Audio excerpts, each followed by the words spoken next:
iyong mga kasalanan, kayaman mula sa korupsyon. Hindi mo ba namamalayan ang responsibilidad dahil sa iyong mga kilos?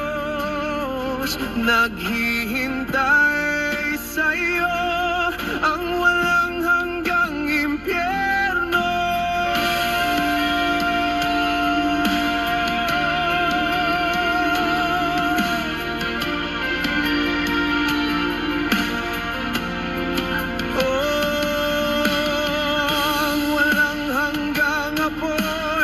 Ay hindi tumitigil, sunugin ang iyong kaluluwa magpakailanman. Mga sigaw at iyakan lamang ang pinakamatinding sakit.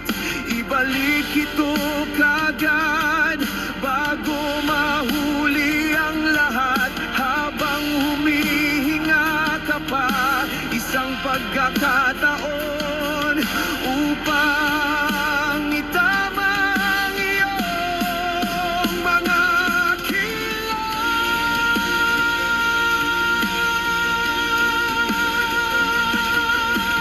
Di mo ba namamalayan ang